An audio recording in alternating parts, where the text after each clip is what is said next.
Welcome to the Redacted Culture Cast. You're familiar by now, possibly with hearing my voice.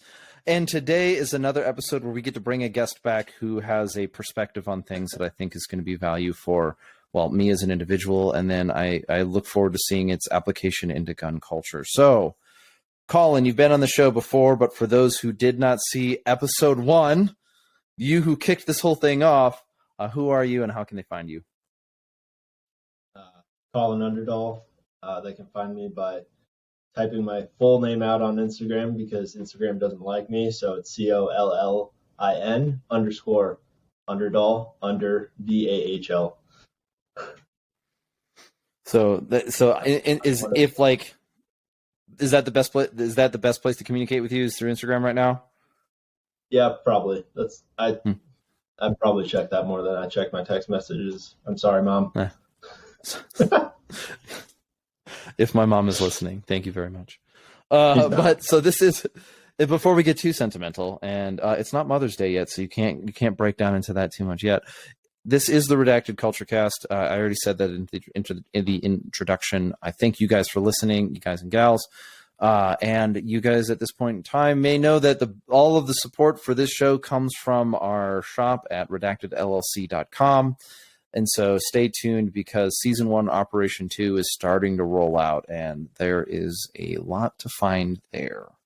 That being the case, so Collin, we were starting a conversation on the difference between education, knowledge, and wisdom. And let's start there. I think that's a really good place to start. Yeah, it was something I've had multiple conversations that kind of have overlapped to that point to kind of look into those. And then, like I was telling you again earlier, I'm trying to relearn German after years of not speaking it from high school and stuff like that. So I get caught up in the idea of definitions and how language is supposed to be an effective tool to converse, and if we continue to have different definitions of the same word, then we no longer have an effective means of communication, which can, you can go off into a tangent on that alone. But with education, I'm going to read off a little bit of the definition just so everyone has the same understanding first, so we can kind of dive in from there. That way we don't have the problem that I just said before. Education, the act or process of educating or being educated. The knowledge or skill obtained or developed by a learning process. Then we'll go to knowledge. Knowledge, the state or fact of knowing. Familiarity, awareness, or understanding gained through experience or study. And then wisdom, the ability to discern or judge what is true, right, or lasting insight. 2 is common sense and good judgment. And I think the first part of that definition gives it the better part because everyone says they have common sense, and we all know that that is another term that varies as well. Yeah, I mean, there's the sayings that get passed around in military, like common sense ain't so common anymore. And and for my background, education and pursuit and philosophy, these 3 words are we're right there on the same board with you in the sense of when we're talking about education, philosophy, knowledge, or education, wisdom, and knowledge. Philosophy being a Greek word based on the word philosophia, love of knowledge or love of wisdom. Technically, I think it would be love of wisdom. There are these distinctions between things, and there is sort of a love-hate relationship within the field of philosophy that has to do with distinctions themselves, because kind of like maybe ethical problems that we see in the world, it's really easy to draw a distinction between 2 things, but making that distinction meaningful is an entirely different subject. And within gun culture, especially now, I think we're seeing a pretty solid exemplification of how different those things are. One case being you might be military educated, but not battlefield wise, if that makes sense. or you might know how, you might have knowledge on the claimed performance capabilities of an M4, but are not capable of implementing that in a strategically advantageous way.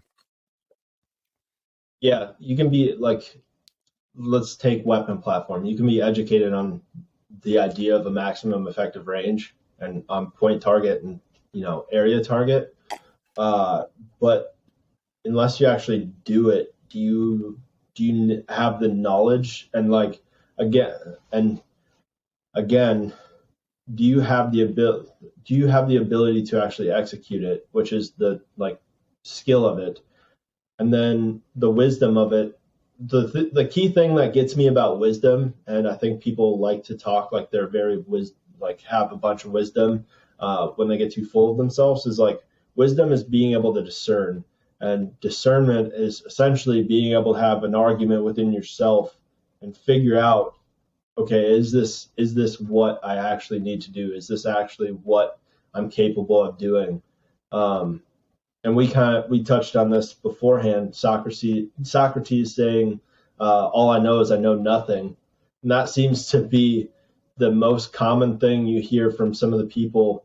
Like for us, our leadership, the people that we looked up to in the military, usually were the people who, had done a bunch of shit but don't talk about it. But for a fact that their legacy is there because everyone says it for them, and they're like, that's the guy you want to be in his squad, his platoon, whatever, right?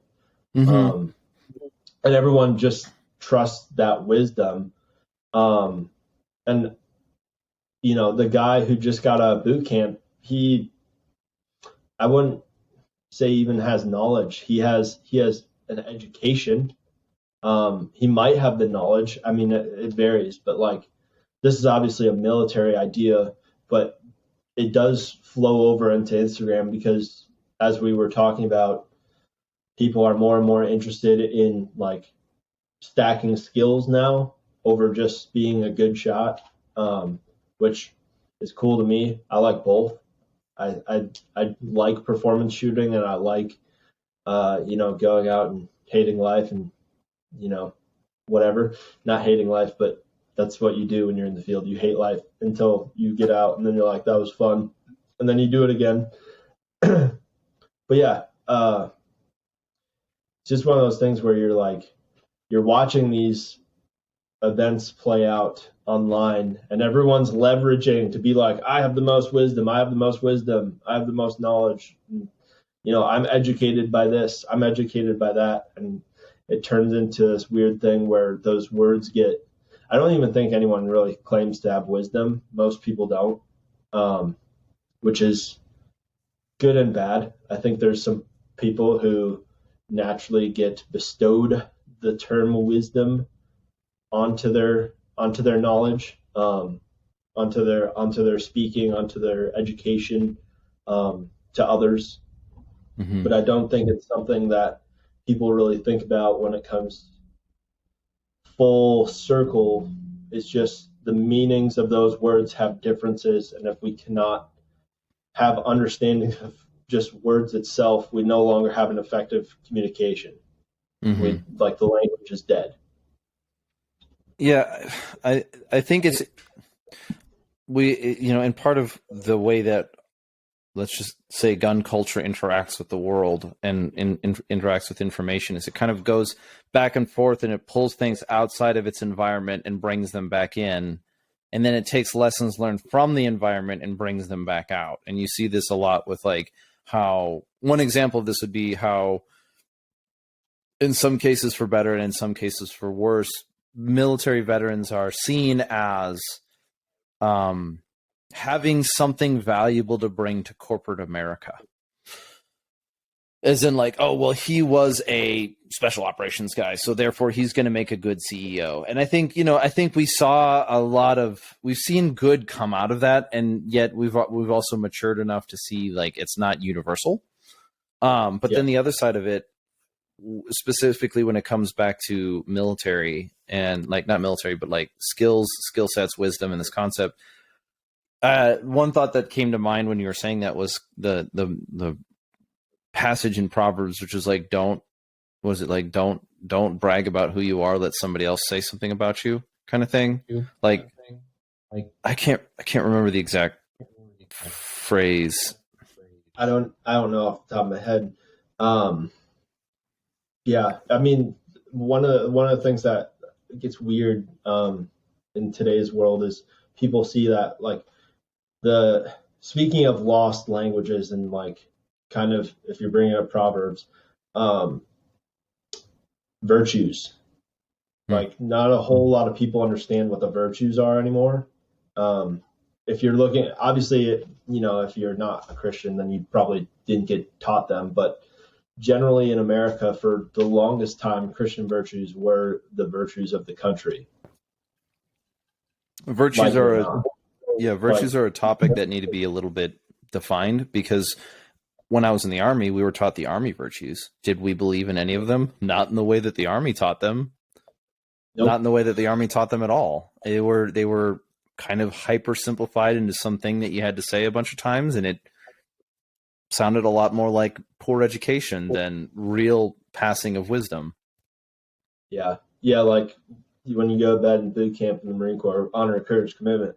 Before you smack the bed before you say that, or you're smacking the bed as your rack or whatever. Anyways, no, it's like, so like then it comes into pride. Pride is not a virtue, and people think that pride is a virtue in many ways. Like, our society sure acts like pride is a virtue, when really, like, again, the humbleness, the, having empathy, stuff like more actual meaningful things that have discernment, are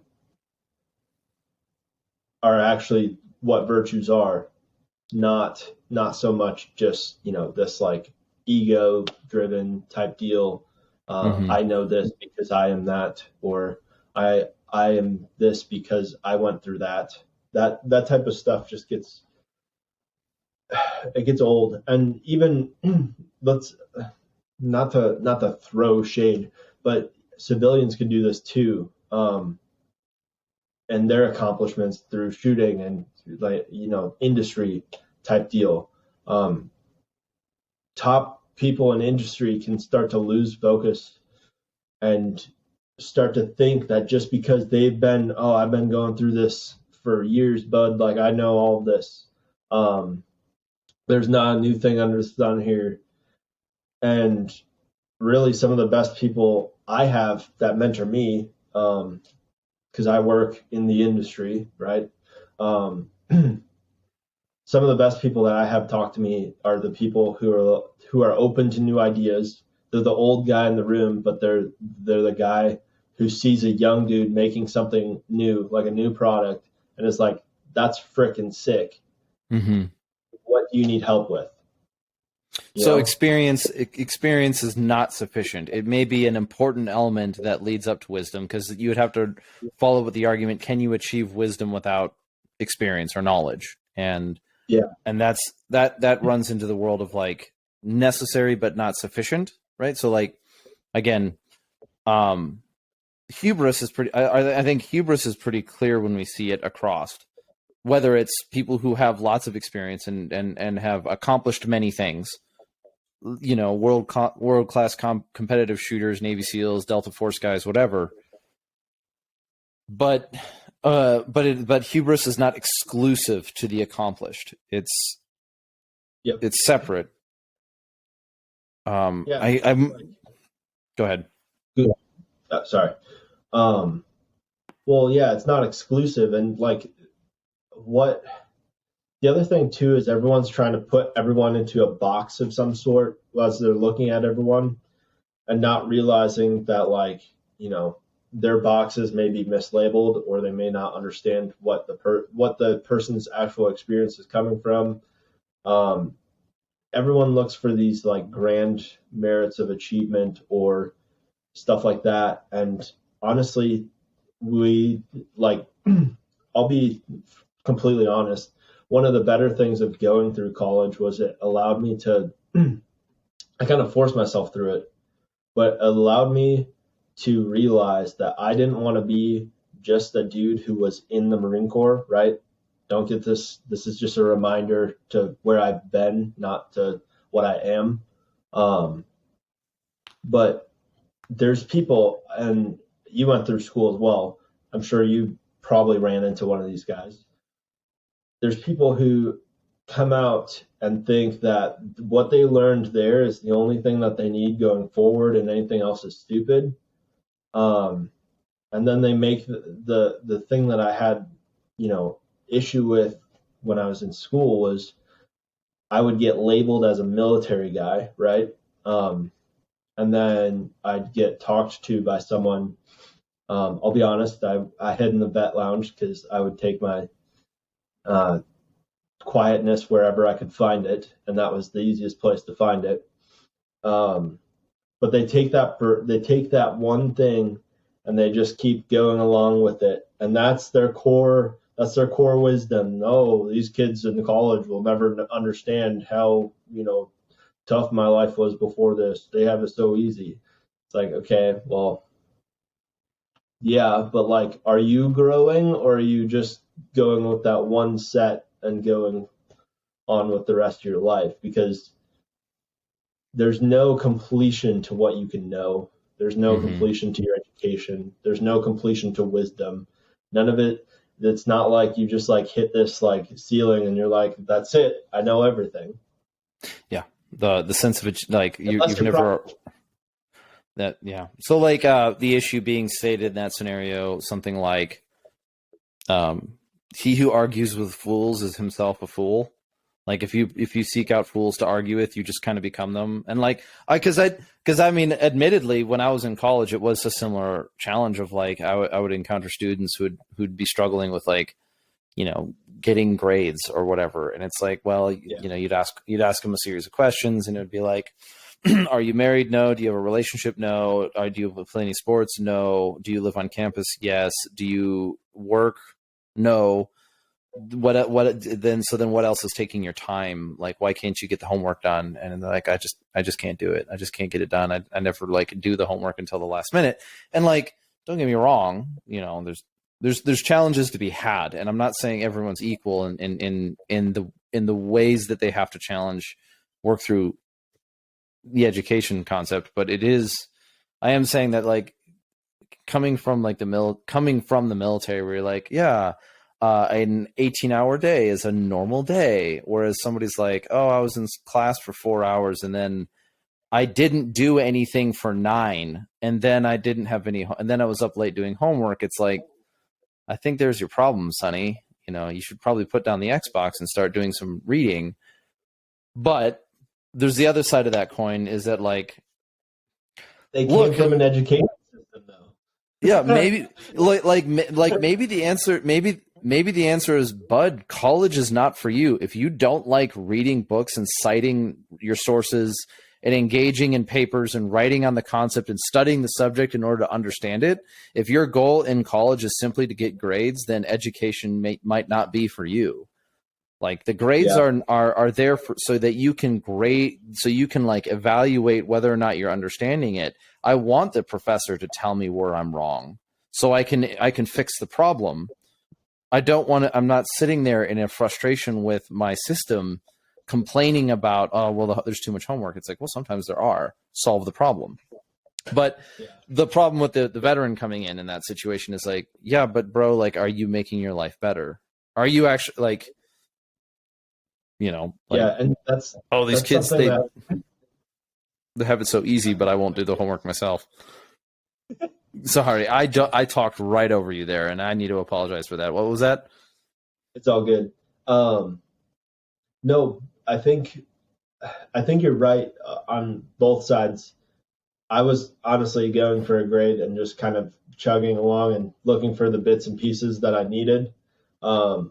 I'll be truthful. I was trying to milk the GI Bill and also broaden my sphere of thinking, which I believe I did, because now I know things that I would have considered boring beforehand. But then now that I understand the concepts and stuff like that, and have more of the like, I have the foundation of education to work with. Now, do I think everything from that education was grand? No, I live in Minnesota. It's a very left-leaning side of the world, and I don't necessarily agree with everything that was being taught. One of the things was being like, my marketing teacher, she was like, you should try and get the best grades and have the highest GPA so you can walk into a big corporation and get a good job there, and then you work your whole life at this corporation where you climb the ladder and get this security of having of climbing the ladder, and if you ever need a jump ship, then you can use that on your resume to jump ship over to the next big corporation and get paid for easy work. And I was like, I don't want to do that. Doesn't sound fun at all. That sounds like I want to bang my head through the fucking wall at the end of the day.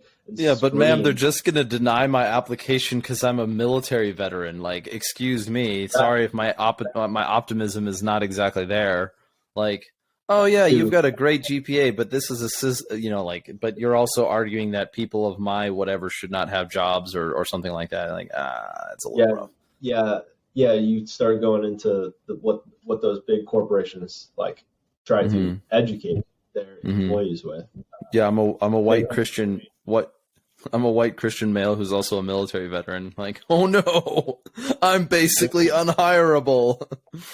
So there's a meme that floats around that's like the white male accountant who keeps putting in resumes and keeps getting turned down, and it's like this blue button that says trans. That's just so sad. I need to just press the current thing button and we'll let you have the job. Yeah. Oh, that's sad. But I know that I don't want to get too far into the education system right now. I'd like to kind of pull this back. So we talked about the distinction between. I know this is too much fun. So knowledge, education, and wisdom. We're talking about three different things. We're also talking about them. We've been talking about them in the essence of like military, because it's an easy touch point for the two of us. How would you describe knowledge, education, and wisdom within gun culture for you as a citizen now?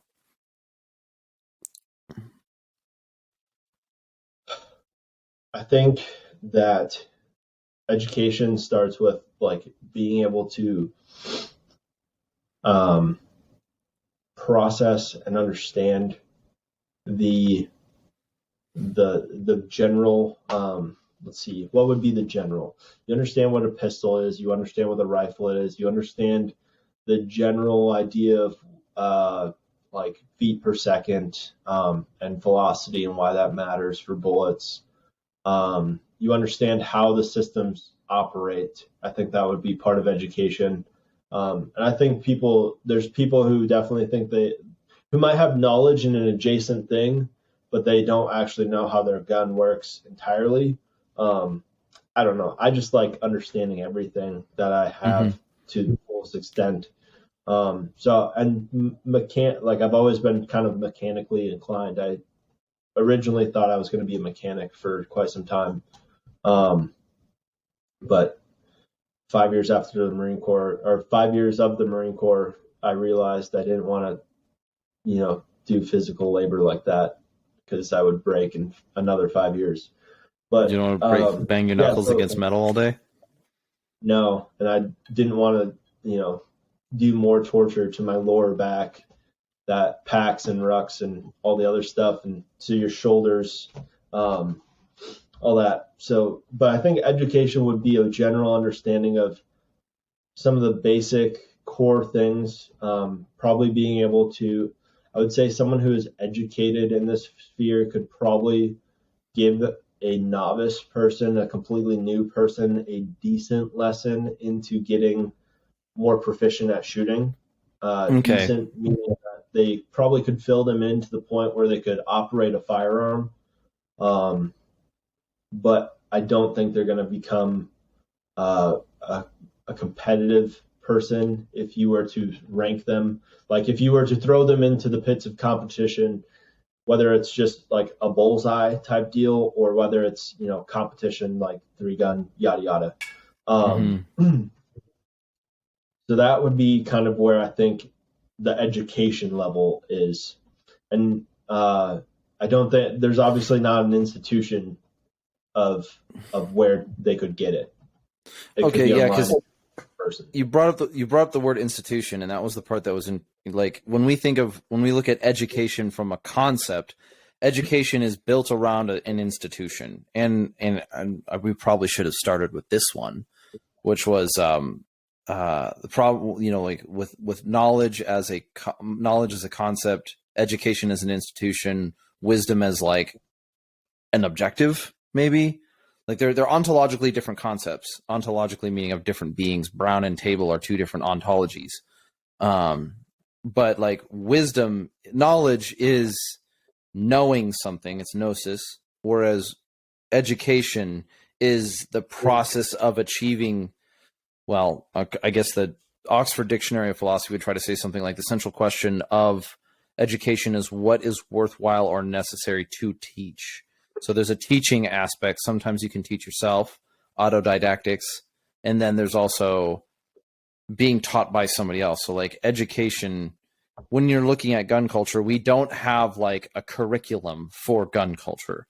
So you're kind of describing like what you would expect somebody educated in gun firearms, not culture, but firearms themselves would be competent enough to not cause self-harm in basic, a basic scenario. Like, okay.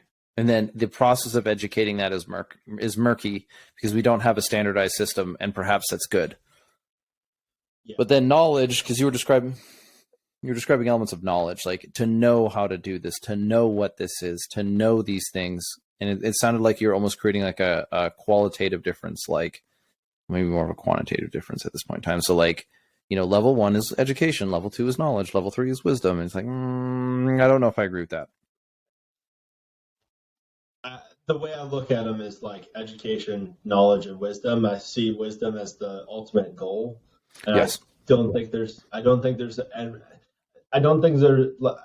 don't remember if we said this earlier or not in this while we were recording, but essentially when we talked about this before, there's no like achievement that like pops up when you are wisdom, like full of, like when you actually have wisdom, when you have obtained wisdom, there's no merit to it.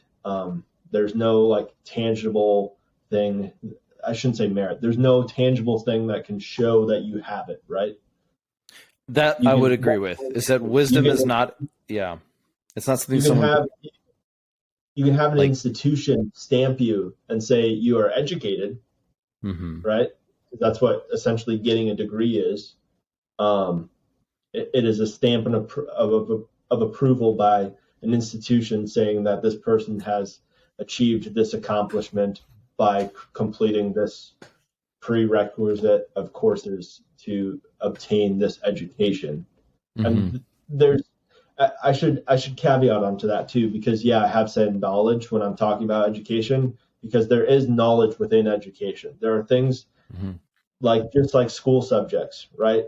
There are subjects in school that you are probably more knowledgeable on than maybe one of your other classmates, because you have an interest in it, right? So your education turned into knowledge because you are absorbing that a lot better than, for me, like math and like algebra. I was like, give me a freaking thing in the world that I'm actually going to use this on. And they're like, well, if you become a scientist. And I was like, guess what? No interest in it. Give me another reason. You don't want to dictate social morality on the basis of political purviews and call it science. Sorry, that was a dig. I shouldn't have said that. But okay, so two people can be equally educated with different measures of knowledge. Knowledge being a tricky problem. There's the philosophical, or in philosophy, in when I have to bring this up more often than not, that philosophy as a study, as a discipline, is not this navel-gazing experience of trying to understand the meaning of life and wandering through what my values are. It's like philosophy tends to be a little bit more rigorous. And one distinction is there's a difference between ethics and epistemology. And epistemology is the question of what is knowledge and how do we know? Because there's a problem. There is sort of like the problem of knowledge being a person holds a concept to be true and it has correlation to reality. Does that quantify as knowledge? Can I know something that is false? As in, like, I know something, I hold information in my head, I believe something and I know it, but it turns out that information is false apart from my knowledge. Is my knowledge legitimate? Is this, this correlation to truth? And so when it comes to perhaps gun culture in this example, I've been thinking about trying to figure out how to tie these things together better, which is kind of why I wanted to have this conversation with you, because if you're intent on splitting between knowledge in gun culture versus education in gun culture, and education might be like taking courses, knowledge might be being able to knowing what you learned in that course is a little bit more, or maybe even being able to use it. And this is again like this is one of those things where it's like this is just an idea that I had in my head, right? That I've been thinking about. This isn't anything that I like. I'm not gonna come out with a thing and be like, these are the its, and make the whole try and what was that thing? Someone like, I don't remember who. Doesn't really matter. I know I've seen it a couple different times from probably various people. They're like, these are tools, these are novelties, and that caused people to just like pull out hairs about. And they were talking about guns, like, like I'm a believer that the AR platform is the best one to have in America, but if you want to run something else, then just make sure you have enough parts to sustain yourself of that platform, right? That's all I'm going to interject on that in general. Yeah, I don't think I'm not advocating from the standpoint of my views that I think I need to like project this onto anyone. It's just something that was like that had been festering in my head. And it comes from just not even inside the gun world in general. It just comes from general conversation with people where they say something that they're trying to make a meaning out of something that doesn't mean what they're trying to mean. And you ask them, you stop them, and you're like, well, do you mean this? And they're like, well, yeah. And you're like, hold up. The word you're using for that is not the correct word. And therefore, I don't have an understanding of what you're trying to, talk to me about, converse with me about. Yeah, like I have no understanding of what you're conveying, and because you're intertwining your words with different words, like I don't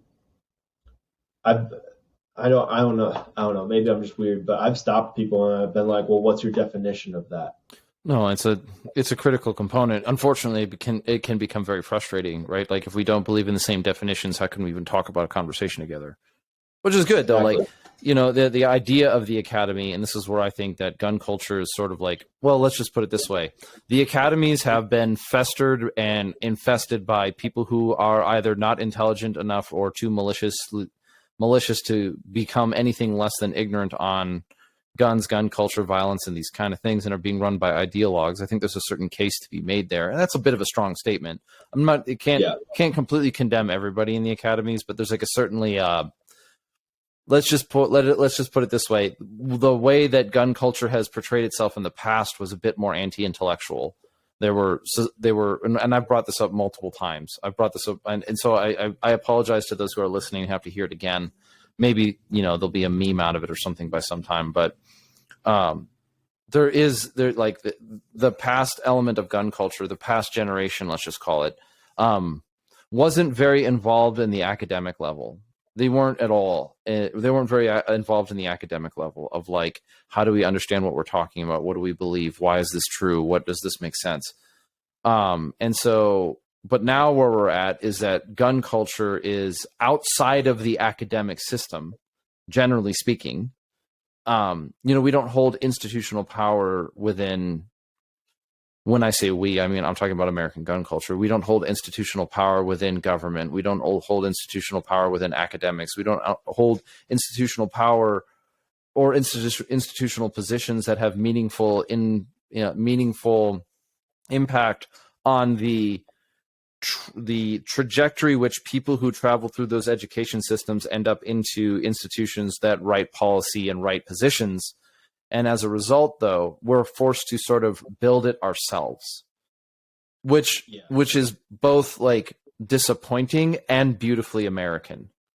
Like gun culture, one of the reasons why I wanted to have this conversation with you is because of how we talk about this when we're not even not on a recording, on how we're trying to work through topics that are difficult in regards to gun culture to better understand them. And when it comes to definitions of things, which is, is not germane exclusively to gun culture, the problem that we have with the definition of things is that it seems like in America, at least, there are two prevailing uses of definitions. One of them is an attempt to correlate to reality, and the other is to attempt to use that word for institutional power. And if I'm going to, let's just say, redefine something in order to have control over it, that's something that we would say is wrong because it's contrary to reality, but also wrong because of the will and the intent involved. And so to conclude that statement, it would be that the reason why, or and to conclude it, I'm going to use a challenge that's commonly brought up against things, is that human languages are generally understood as what you would call a social construct.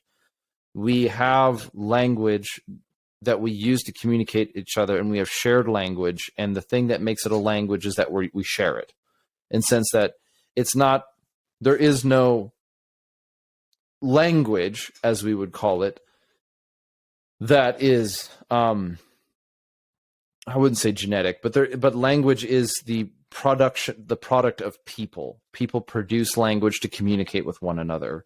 And as a result, with people being less than perfect, that definition is sort of correlated to what is the milieu of that time.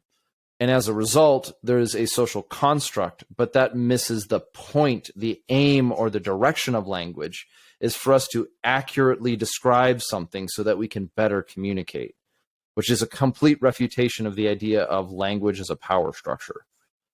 And I disagree. It goes like it keeps reoccurring. It goes further into, like, it obviously goes.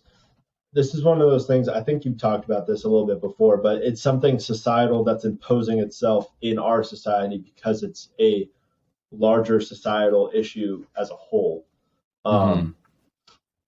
And yeah, I don't like how much centralization of power there is in many areas of our life today. So like, this is not an argument for centralized like authority to be like, this guy is good to go. Like, that is you're not claiming authority over information and definitions. You're saying is that if we're not willing to even discuss and consider what definitions mean, then there's no point in conversation further.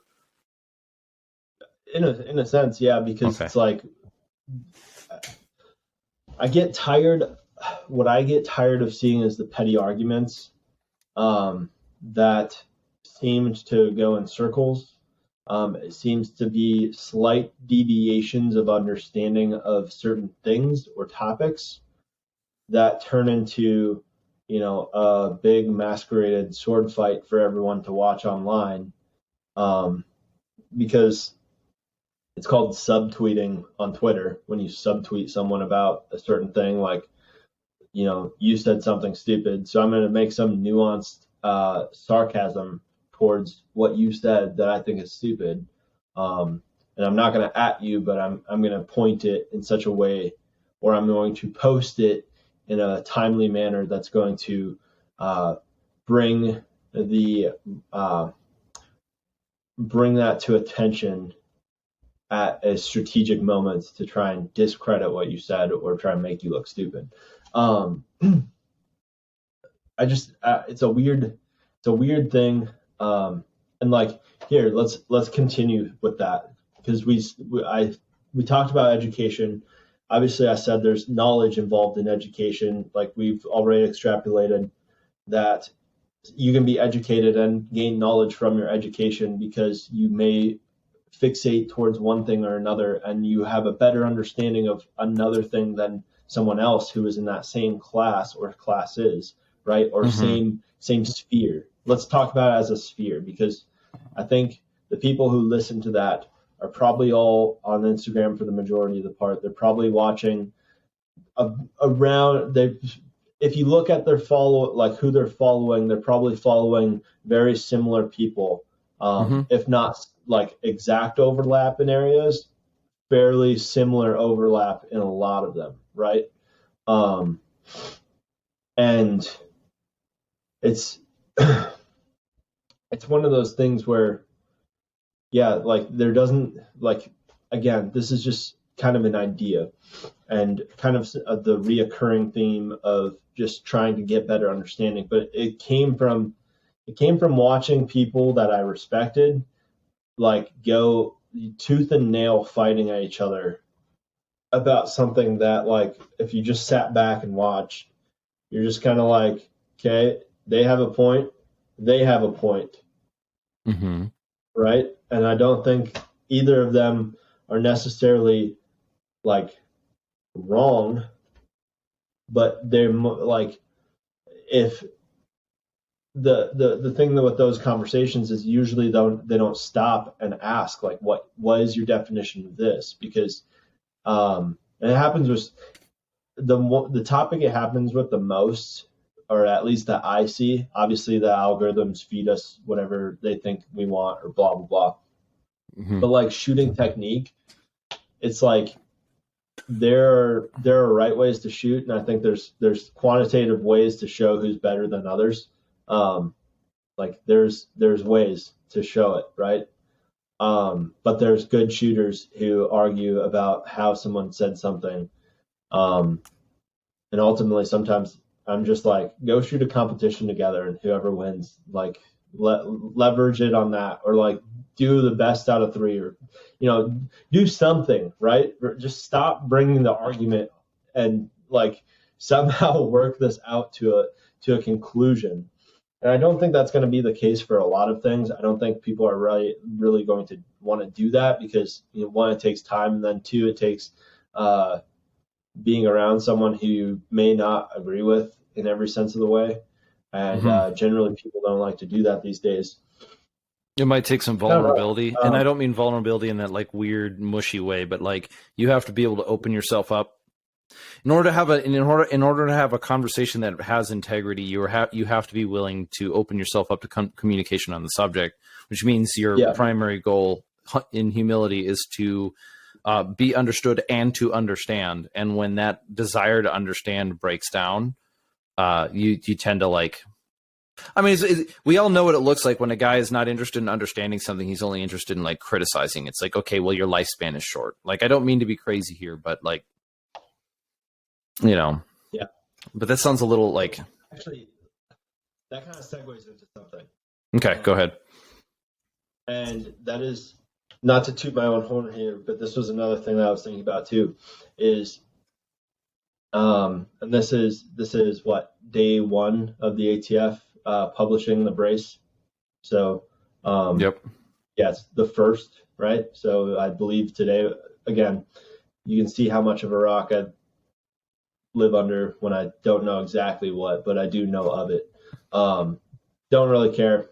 I think there's bigger powers that are going to come in and kind of squash that. But anyways, we as a culture in general in America, and especially in gun culture, we meme ourselves into a deadlock where something that should, and I'm not saying everyone, I do believe there are people who are actively fighting against like this brace stuff and stuff, but we meme ourselves out of the seriousness of the topic that we hold so dearly, right? We continue like, and it's fun. Don't. I'm guilty. I'm not casting stones here. I have made memes about things that piss me off, or you know, 3-letter agencies, all that type of stuff, right? But someone shared, I wish I would remember who, but someone shared the post that I just made about that, about, you know, memeing a topic to the point where you don't actually get any, people don't actually get discomfortable. They turn into laughs right away, and then that's it. And they said the left can meme, or the left can't meme, but all the right does is meme, and that's it. Okay. There's no follow-up action to the outrage, to the upsetness, and that's not as a whole. Like I know there's places that are actively fighting for our rights, and I know there's people who are actively calling, but it is something that I thought was interesting on top of what I said, because I was just like, this brace thing, yes, we can meme it to death, but the last thing, at a certain point, from the outside, if you don't understand the nuances, and thankfully I've seen a little bit more since then of people like actually on high, like reaching normies, right? We'll call normies non-gun people for the sake of convenience at this point. Mm-hmm. So it's reaching non-gun enthusiasts, not like people who aren't into this, you know, niche sphere, and actually advocating for us on those platforms. But like, you think about, if you consistently make memes of something you hold low and dearly, like in your heart, and you know the people around you who don't agree with you, especially on that topic, well, if all they think you are is a shit poster, when you actually try to have a legitimate intellectual argument with them, it's not going to be nearly as easy, because you're going to cite your memes. Like, I thoroughly believe at a certain point, and again, this isn't me being a meme hater. I love them, keep them up.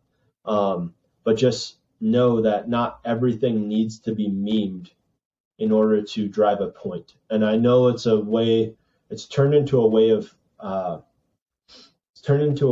kind of like countering the anti-gun culture, because, you know, the algorithms and stuff don't detect memes nearly as well as they detect the direct keywords of certain things.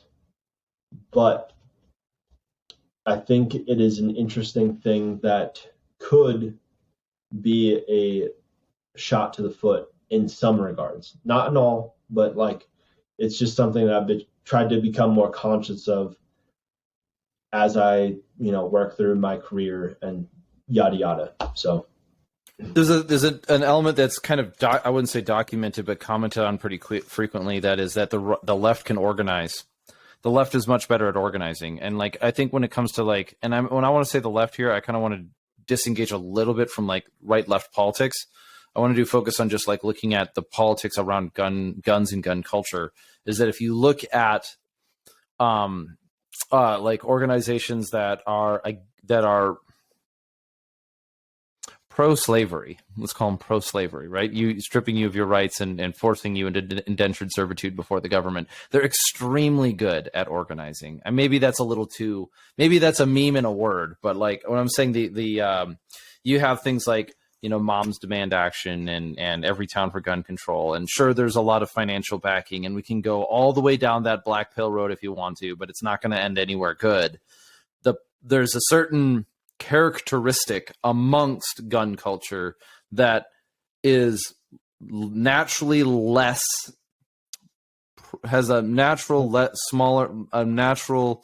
naturally has less proclivity towards collective action, which is a combination of like kind of libertarian virtues. Then once again, we have to go back to defining virtues, but then also a sense of like independence and self-sufficiency. Like, it's really hard to prove self-sufficiency when I'm only doing stuff with people.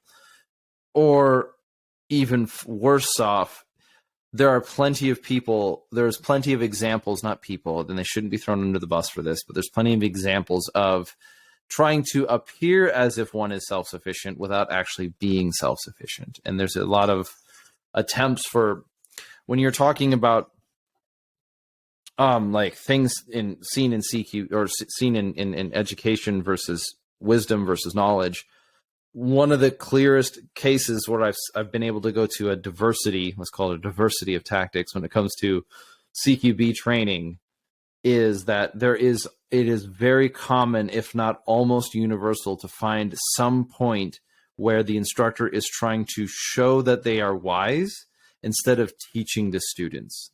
There are some exceptions, but generally speaking, in subjects like that, I oftentimes, especially in the military, I think this is one of the things that the military, like especially when instructors come out of the military and start teaching to students, they're still stuck in the military way of like, I need to show that I'm smart by how I describe this instead of like effectively teach the subject. You're going to smirk. Uh-oh. So when it comes to like left-wing organization, I'm sorry. Yeah, I kind of bounced back between two concepts there, but both of them show where. I agree with the last part. There are definitely people who get out of the military and think that that's the only way to teach. But yeah, I agree. The organization part is like probably the worst of what we do, right? And yeah, you can go down the rabbit hole of finances. It ends on a completely different conversation that is not even, yeah. Do you think that so this year I know it was noted by myself and other people, especially in communication, that like this year's SHOT Show had a very different tone than the last knowledgeable, and it wasn't created by the NSSF. I think it was created by the community in the sense of like there was a lot less ego, a lot more something else. Would you agree with that? Would you agree that there was that SHOT Show this year was, I wouldn't say it was more collaborative, it was just better? Yeah, I mean, I only have two to compare, so I've only went to two of them, right? That's fair. But it seemed to me, so last year felt good in the sense that because like I'll be open. I went with Modlight. I work at Modlight. For those that don't know. And I was only essentially a customer service guy last year when I went, but this year I overlooked the customer service team and a decent amount of the marketing stuff, along with some help from another coworker. I mean, it's a team effort. We're deceivingly big is how we put it. Which is pretty cool because it opens a lot of good opportunities for everyone, right? And from a leader standpoint, I've tried to keep those opportunities as open as possible to those under me as well. Anyways, SHOT Show last year, I felt like I talked to a lot of very appreciative people. It felt like since there was less of a crowd because there was still fears of the I won't get you I'm going to try and make this one where I don't get flagged for saying anything. I'll just do it for you. I'll rip that Band-Aid off. Don't do it. Don't do it. I'm going to get this one. But see, if I do that, then I can complain to YouTube. I can complain to the YouTube audience and say, "Oh, we're being censored because I'm deliberately saying the naughty words." I'm being facetious. It's a tease. I get it. It's a censorious organization. It sucks. It's a prank, bro. You just chill. Anyways, it's a meme. It's not organization. It's a meme.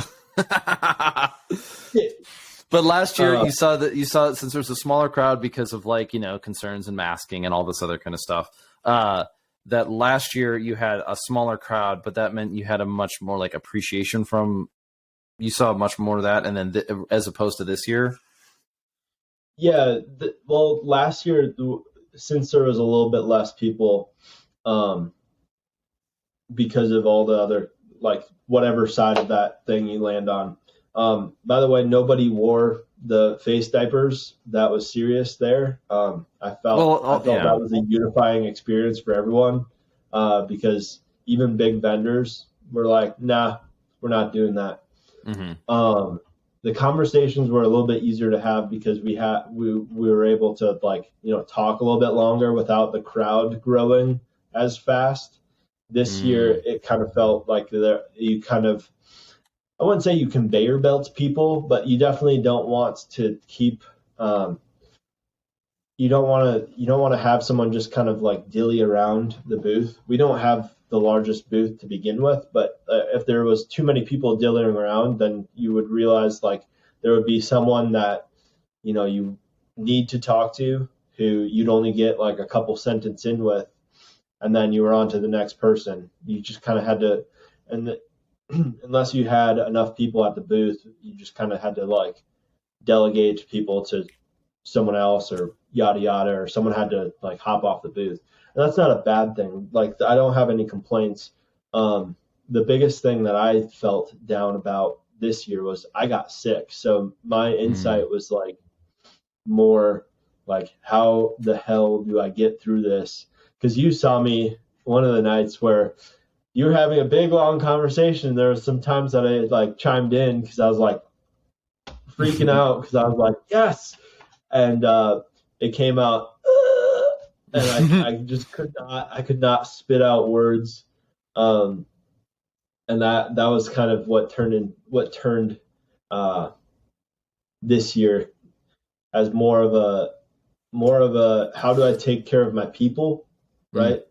I was more concerned, not so much of like getting personal insight out of it, but making sure we brought 3 different new people to SHOT who've never attended. We brought them, and I was more concerned about making sure that they were taken care of, that they weren't burning out, that they felt like they deserved to be there and worthy of talking to the people there, right? Because everyone kind of, if people haven't gone, it gets really kind of flashy on the internet by some people really fast. They go and find people who, oh, look, like, I'm going to grab a picture with so-and-so. I'm going to grab as many pictures as I can with the Insta famous people or the big name people. And then I'm going to talk about how I had a really good conversation with them, like, and stuff like that. And some of that's real. Some of that's kind of, whatever. Essentially, it's just a big trade show. And at the end of the day, my objective was to make sure I represented the company well, and that my team was representing it well and also taken care of. So, yeah, I do think there was a difference in the 2 years, but I'll be honest, like, I wasn't really looking for the cultural thing. I wasn't looking so much on the cultural side. Outside of that, though, I will say even though the ATF brace hadn't been published, I do know for a fact there was very much like those guys, if they left their booth, I know for a fact they got hounded, and I saw some of it. I saw some of it personally, which was great. I won't name names because bureaucracy and all that stuff. Bureaucrats seem to not like getting dunked on. But we were standing in line for food, and one of my buddies goes and turns to the ATF agent who is also waiting for pizza, and he goes, "Man, I don't know what's longer, the NFA wait or this pizza line." And the guy, the guy was just like, kind of like, he knew it was a good one, but he didn't want, like, he knew he was also wearing his badge, and he's like, it's like, come on, dude, we know you hate your life. It's not worth the paycheck. Just, I don't know. There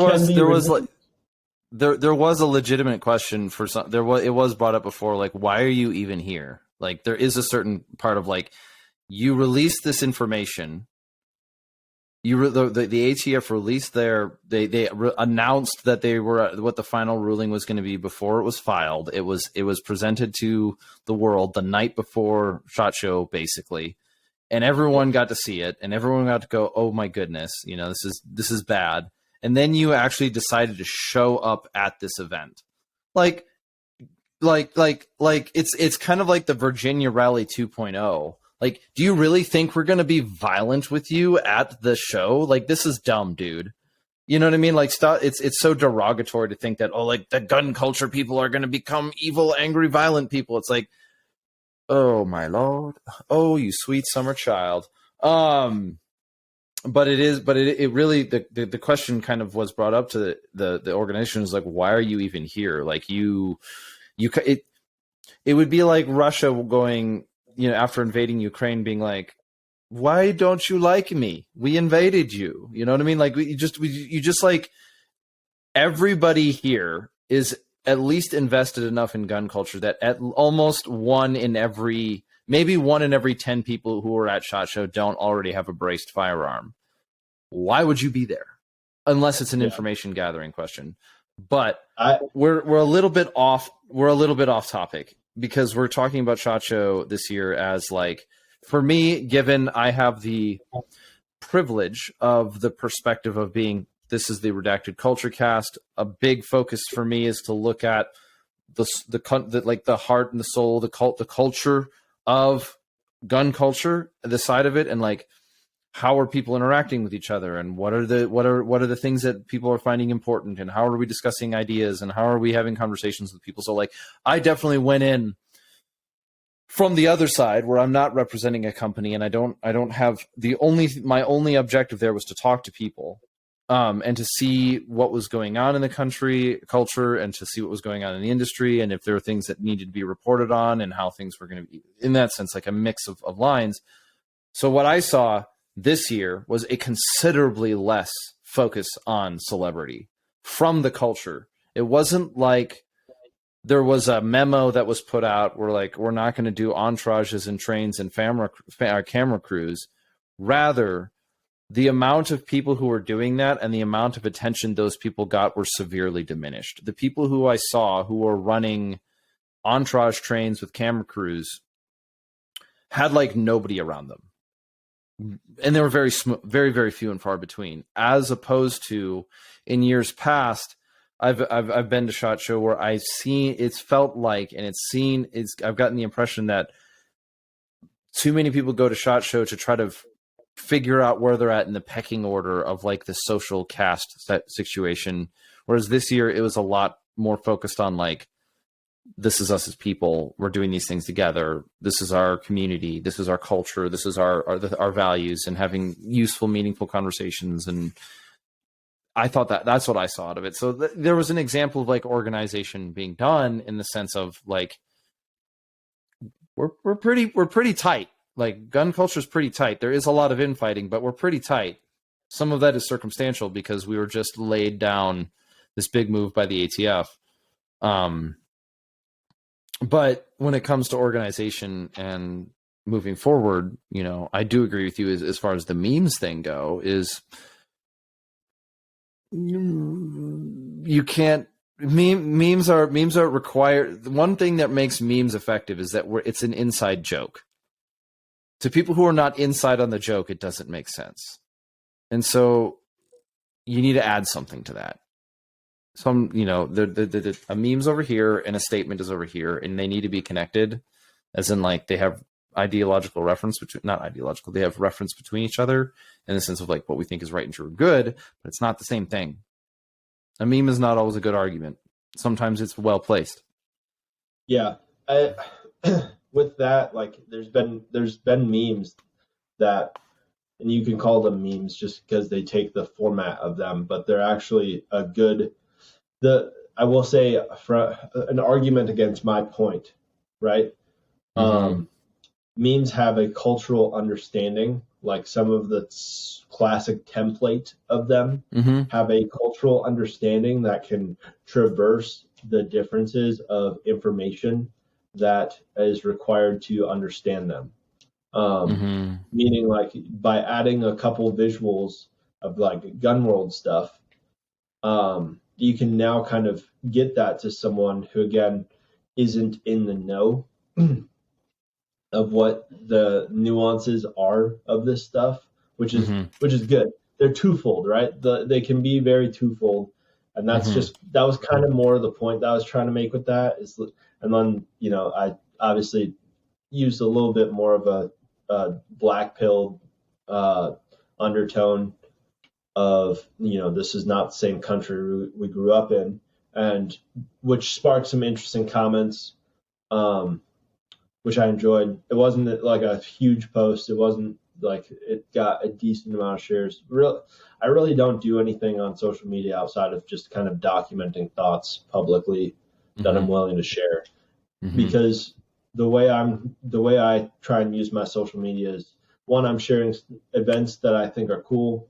I'm sharing like good times. I'm sharing thoughts that I want to have discussion with, that I'm essentially opening the door for someone to discuss with me on and stuff like that. And that's the other thing too, is like, unless you're regulating how people use social media, that's where I do think some of the previous conversation that we had, where those things start. Because some people are using it as a form of getting information out and getting feedback of the information, and other people could be trolling. They could be, they could just be like the casual. There's so many different use cases for social media to this point that it depends is the best answer. Yeah, well, and when you go back to your definition, your distinctions between education, knowledge, and wisdom, and there's a conversation we had a couple of months ago on the show with a guy by the name of Austin, and Austin was talking about maturity in the sense of like knowledge might be knowing how knowledge, or even education might impart for you something like, let me rephrase this. It wouldn't be knowledge education thing, but you may know how to be able to perform a tactical reload versus a emergency reload, but it's wisdom that informs you as to when they are appropriate, and that takes time and investment. It's not something that you and a well-developed education system will pass on knowledge and wisdom. But wisdom requires something more than knowledge. It is knowledge plus something. And you made the argument earlier that wisdom is sort of something like knowledge plus discernment. Yeah. Based on the definitional of wisdom, it speaks directly on discernment of good and right, and obviously, good and right are subjective in some ways. They're subject to good and right are there. Many people have different opinions on what good and right are. Is probably a different way I would say it. I wouldn't say that good and right are subjective, but that's my philosophical belief. And so maybe we disagree. Again, too, that's where it gets interesting too, because like you have all these different theories of modes of thoughts too, right? So, and some people subscribe to one. I think there's some points to be made. The problem with those theories is so many of them black and white, so much stuff that I just can't hop on board with, like, I'm a rationalist. I'm blanking on all the other ones. Utilitarian. Are you talking about like utilitarian? There's Kantian imperative, universal imperatives. There's the Aristotelian concept of like a virtuous man is what virtue is what a virtuous man does. It's a being statement. There's different arguments for it. I guess that's kind of my field. Yeah, it's a very long history. I know them a little bit. I went through a Lutheran school, so that was obviously a topic that we talked about in some of our ethics classes and stuff like that. Um, to me, at a certain point, not that I'm just like taking them and like lumping them into one thing and moving on. It's just not at a certain point. To me personally, I don't like diving into those too much because they're frustrating. Mm-hmm. And quite frankly, I've grown tired of just continuous arguing. Um, and that seems to what you, and I'm not saying I'm against a good argument. I'm not saying I'm against a good conversation, because I think a lot of conversations are an actual argument. Like you have disagreed with me in this podcast already. Mm-hmm. We have not full out, because again, argument is not necessarily lobbing insults at each other. Mm-hmm. It can be the friction between understandings. That can be an argument. One understanding versus another understanding, or one concept versus another, one theory versus another, that type of stuff. One theology, like everyone understands what an argument is. I think some people think that just by having conflict in conversation, by having disagreements, by having that automatically an argument is something to be strayed away from. And this is something that was quite interesting in a book that I read. I'll be honest, it was an audiobook, but shame on no you. Yeah, shame on me. Anyways, No More Christian Nice Guy, he kind of talks about how Christianity has turned into being a pacifist ideology, and they kind of like feminized it and stuff like that. And a lot of people, whether or not they still believe in the faith, again, we're not going into the theology part of this. A lot of people have been brought up in America to the point where they see that conflict is something to be avoided, and that arguing is bad, and all the things that surround because they're like, you don't get it as much online, and that's what bothers me about the online platform, is because some people will say some of the most ludicrous shit they'll ever say ever, right? They'll type it out, because there's a difference in conversation in the presence of someone than a conversation even like we're having now, right? You can like, this is better because we have the social cues of our faces and expression, even though I'm sure I'm lagging on your side. You've been lagging on my side a little bit. Just a bit. But we kind of forget that the way we got here and the way so many things have went down in just society and culture, all of it as a whole, is by having good conflict.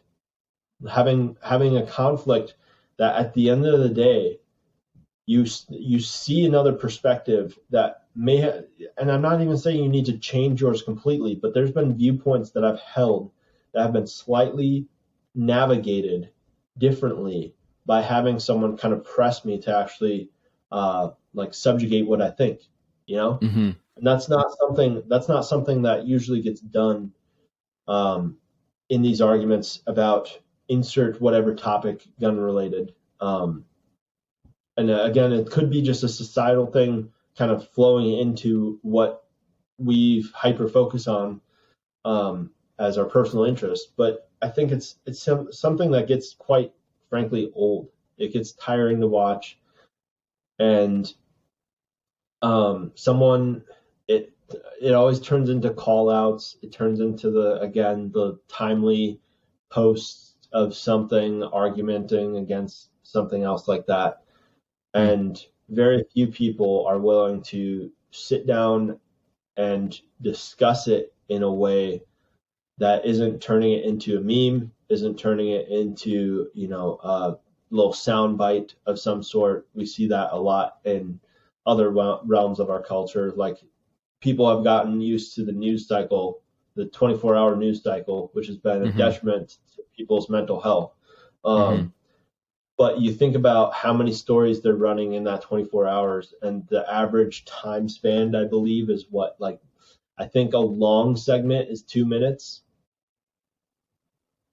Yeah, And it's a you're good. I like, mean, it's an argument.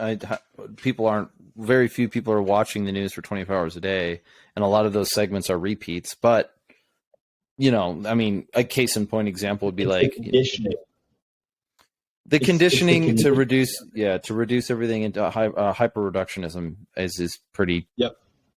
disappointing. But again, the internet Yeah. was the internet has in some ways been the antithesis and the antidote to the issue of like the 24-hour news cycle. Is that like the issue is if I want it, I can just pull up my phone and look at the news.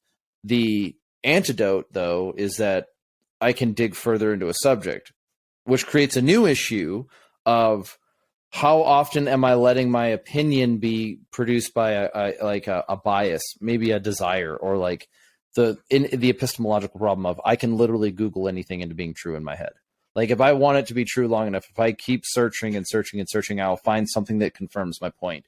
Ergo, flat Earth, Russia collusion, whatever. You know what I mean? Like you can justify it enough if you sort of put on your blinders rightly and you dishonestly engage in information, you can confirm anything, which yields to the point of like nothing being true and everything being subjective, which is a horrible, impossible to function philosophy. Yep. Back to the term. The antidote, the other thing is too, we are on the antidote right now. We are at an hour and 16 minutes or so. Mm-hmm. And we are able to extrapolate a big concept. And again, we've opened different cans of worms along the way. Mm-hmm. But that's the thing is like we've been able to do that and continue to have a cordial conversation while doing so, even if there might be slight differences of viewpoint, belief, etc. So what do you think about there being sort of a necessary, an unstated but sort of culturally expected ethic, we'll call it ethic, in that serves as the foundation that must exist in order for, like reasonable conversation to take place? An example would be, if you're trolling me, you cannot complain that I'm not taking you seriously. Right? Like if I'm trolling you, I just go on your page and I essentially shit post things that are germane to stuff that you said, and then you decide to not engage with me because you're like, oh well, he's trolling, right? Then would you be justified in saying, what is it?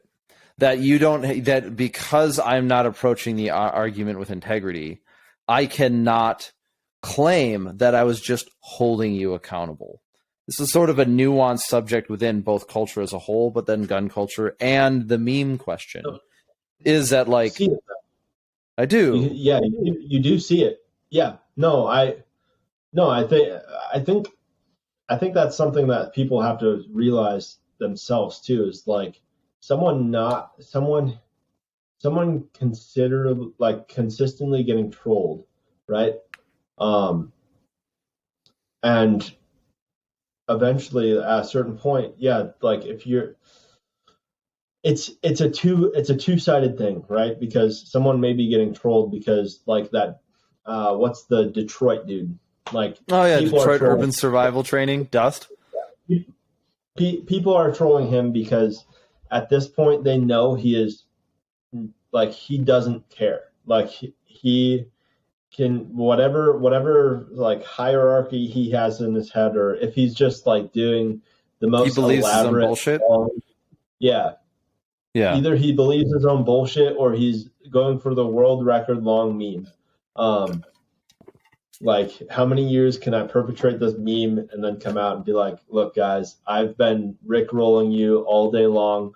Thank you for getting me to where I am. Here's the real. I don't think that's happening. But I mean, again, you realize that like there's a weight, there's a scale to be balanced at a certain point when it comes to that, because if you're constantly trolling, if you're constantly just being the guy who rips into everything, who doesn't have a positive opinion about anyone who may disagree or like something that they don't like, that's the other thing too that blows my mind, is like there are a plethora of good options of equipment, and there's still people being like, oh, you like LPVOs? This is an ACOG neighborhood. Like, it's like, okay, cool. At a certain point, what difference does it make that person uses a product that you don't care for? How would you, would your opinion changed if the equipment that they chose to use put your life on the line? All right. So if you're a squad leader, right? And you're a squad leader, and you're going to go out into you're going to do it. You're going to Fallujah. Let's just use this example. Like, neither of us were in Fallujah, and I don't know if you were. My Army version, Ranger version of squad leader was different than what you did, so I don't know if the terms perfectly align. But you're in charge of 6 dudes, and your private shows up with a hunting scope that was popular in like 1970, that has just a really crappy crosshair and a terrible eye relief. You know what I mean? But it's what he's good at on his Mark 18. You know what I mean? There is a relevancy to this, and I think we can answer it with some integrity of like, it's not really an absolute do whatever you want, in the sense of like, it's not an absolute do whatever you want, but like there's degrees of vitriol that need to be thrown at something. And I mean, maybe an example of it would be, some things work for some people, some things don't work for some people. But then there are certain things that are just not good for certain situations. Like, oh, well, I don't believe in IR lasers. I use the Force. You're like, well, we're Catholics here, so you're going on the stake. Yeah, no, I agree with that. And so the context here's the contextual part of it is the stuff that I buy and the stuff that I want to own is stuff that I want to be able to purchase, knowing that it's going to serve me as long as it can, right? And there's going to be the thing that I don't like, that I think some people have adopted as a counter to the garbage optic argument, right, is that nothing should ever break. And that's not true either, because everything is constantly degrading as it goes on through time. So an optic that goes off the production line and is completely correct out of the box, right? Over time, as you beat it against your body, as you go about your day, eventually something is going to wear. Now, obviously, the price point usually dictates how fast that wearing goes, right? There's oftentimes a correlation. I wouldn't say dictate, but I get your point. Yeah, there's a correlation between price tag. Yeah, there's some wrong priced stuff, but that usually gets sniffed out pretty fast too. There's supposed to be a correlation. We expect there to be a correlation, just as the punishment should fit the crime. The quality of the product, which is a little bit ambiguous, should be expected to fit. Given that people have different perceptions of quality, but so being it, theoretically, the idea of go ahead. That's where I've kind of set up. That's where I was kind of trying to set up the contextual part of that, because if I'm, from my point of view, like I want to buy something that I can afford. I'm not gonna financially. This is financial advice. Don't go into any sort of debt for any of this shit. That's stupid. Personal debt. Personal. I'm a business major, so there's a whole different can of worms when it comes to financing other things. But for personal hobbies and gear, yeah, not really, not my cup of tea. Um, but yeah, it's like, no, that guy who's bringing the Bushnell scope that was on Grandpappy's rifle to put on his Mark 12 is wrong, because in the context of the severity, he is no longer, that gun is no longer just for him. That gun is for the team, and the team needs that gun to be up. And that's kind of how Okay. that's kind of how I look at kit too. It's not necessary. My kit is obviously for me, but at the end of the day, it's a supporting equipment to the team. Whether that's just, I carry basic Glocks, like I'm my guns, my carry guns, even my competition guns, because I want them to be competitive, but I don't want them to be to the point where it feels like shooting a whole different thing. Um, because I shoot practical shooting to stay like relevant in that type, like into the other side of stuff. But yeah, it's no longer like I'm purchasing equipment with the idea that I want this to be something that works, something that's reliable, something that I know can be true, time and time again. And even then, I broke my Glocks. I broke parts. Like I baffle striked one of my suppressors like this past winter, and it's like, you know, things break, and the likelihood of good things breaking is obviously lower, but like again, you cannot control every single element. You cannot control every single human error. You cannot control every little aspect of it. And I do think at a certain point there is a right and a wrong, but if you're if you're going at a certain point, if you're if you're going from that context, obviously price tag is going to be a little bit more of a talking point, right? But if you're like, I just want a gun that kind of looks like something I use on Call of Duty because I really only go out and shoot twice a year, go for it.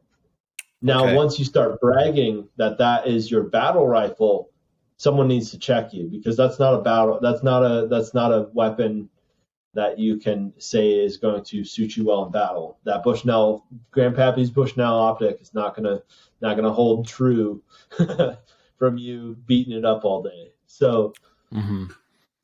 I Well, feel like I think I've it's an interesting topic too, because like gear has so much relevancy in what we talk about. Like we do, when we talk about gear, we end up having questions on like, well, what is good, right? And it's like, well, I mean, it's situational dependent, or mission dictates tactics, tactics dictate gear, and you can go down forever, right? And what I do think that's going on and right now, and to hand this off this way, it would be interesting to see what somebody would say as what are the metrics or the measurements or the evaluative statements they use to determine things as good. Because this is then where you get into, well, it's a combination of physics and philosophy. Does it do what it says it does, or does it do it? And what is it supposed to be doing? And is that appropriate to the task at hand? And how do you answer that question when, for, well, many of us, the task at hand is kind of unsure? Like, if you bring a Mark 18 to a sniper competition, like, and you win it, congratulations, Robin Hood. You're an anomaly in reality, and the polar vortexes are going to swip, or something like that. You know what I mean? Like, it is what it is. But like, so you don't need to tell me that a Mark 18 has the same ballistic velocity as a Mark 20. Well, it's not another Mark 1, but like, as a, you can't tell me that it has the same ballistic capabilities as a Barrett 50 cal at 2,000 yards. They're different, whatever.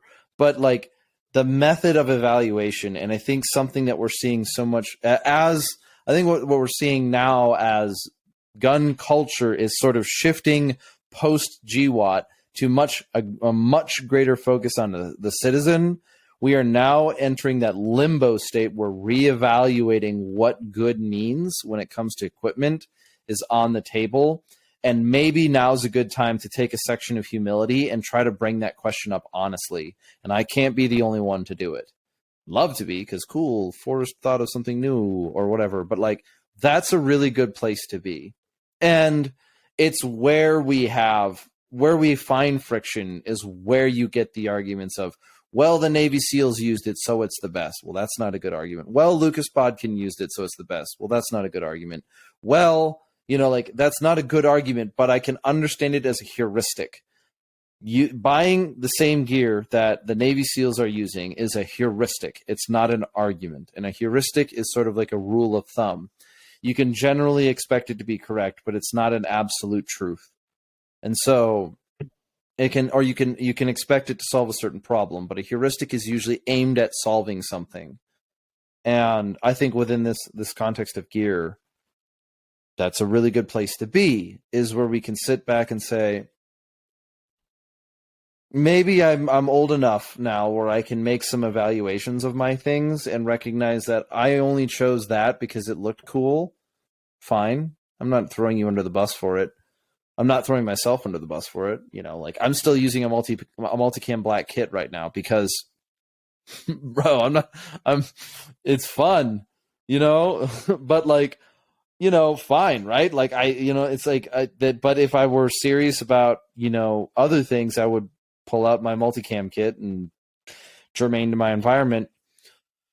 But in my honest and humble opinion, which is always internet language for I'm about to say something completely arrogant, my place in this is the ideological front. My place in this conversation is definitely to focus on, like, what do we think about, what do we believe is true? And I am very grateful to know that I'm not alone in that conversation.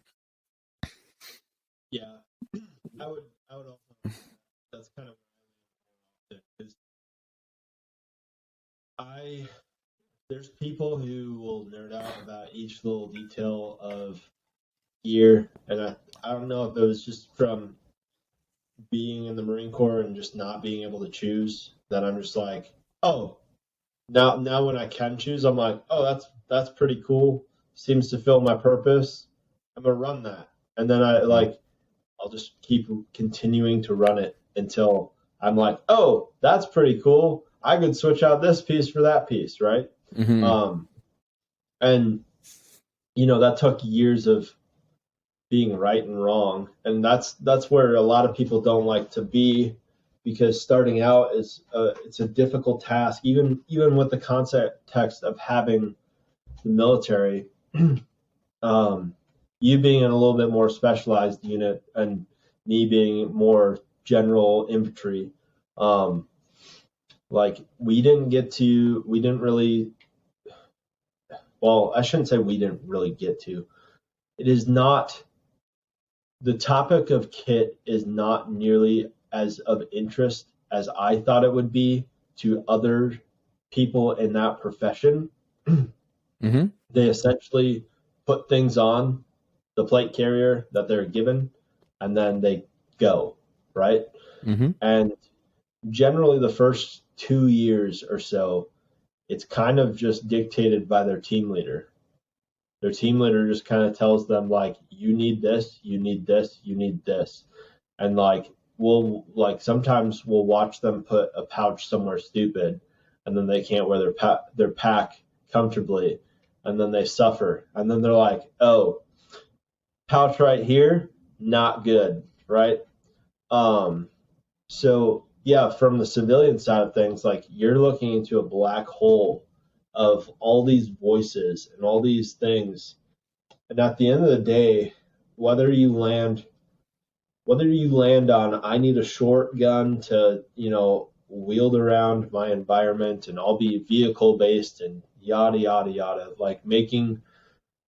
because I think you can make the whole MET-TC thing, I know, pisses a lot of people off because it is kind of a cop-out in some areas.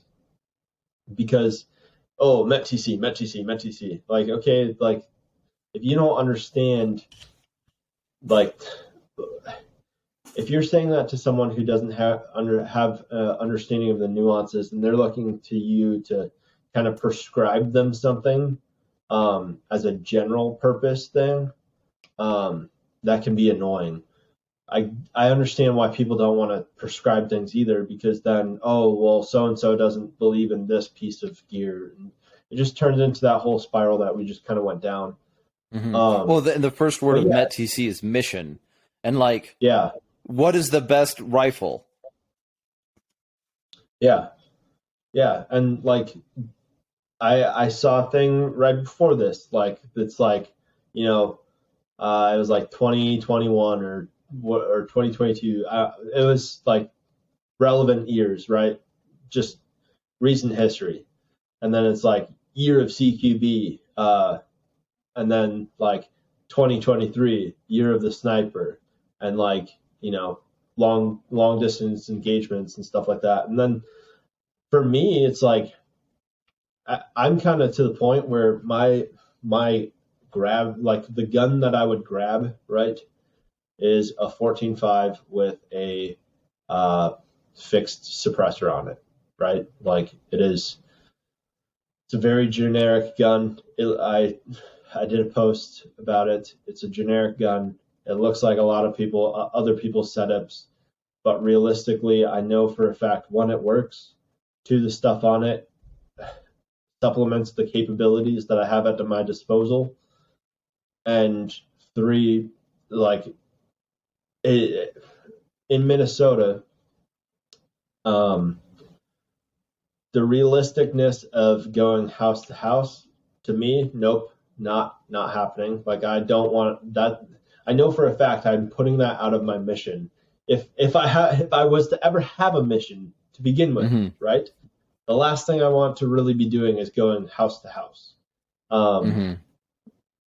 Because realistically, like statistically, you will catch a bullet, because regardless of how much hero-ness you feel like you have, it takes one person hiding in one good spot to be the downfall of you, even if you've been doing nothing but thinking about this your whole life. But realistically, this rifle serves me more towards a general purpose type deal, because it's a big enough caliber where if I needed to, I could take down a larger animal to get food. I can take out smaller animals at a little bit more of a distance, which is usually where you have to get smaller animals around here, because generally they're pretty quick when you get close to them. So you have to be a little bit further away, right? I'm looking at from more of the standpoint of I know how to use it. I'm familiar with how bullets fly out of them, and generally I can kind of force that thing to do something, even if it's not the most ideal thing for it. Like the Marine Corps has a very proud tradition of adapting and overcoming, right? That's like one of the things you get taught right away is like, it doesn't matter that you were issued a 20-inch barrel, an 18-inch barrel M16, 20-inch barrel Mark 12. Like, you go do CQB now, right? Like, I forget what the Mark 12 is. Is that like an EBR thing? Is that like a? I forget what the one is. The Mark 12 a bolt action? It's the designated rifle marksman, right? Okay. Even with saws, like dudes with saws, like the M249, like you go clear room now, like. Oh yeah, yeah. You're not supposed to, but it happens. Yeah, you like doctrinally you're not supposed to, but like in the moment of, and when they need to clear how many grid squares of housing. Go find me grid squares. Like I'm sure there was probably someone there. I don't know. Maybe I'm making this up. I wasn't actually there or anything, but I'm sure there was some private who was like, Sergeant, this rifle's a little bit hard to get through the doorway. Well, figure the fuck out. My favorite saying from the Marine Corps was, do you need a straw so you can suck it the fuck up? Like, oh, how kind.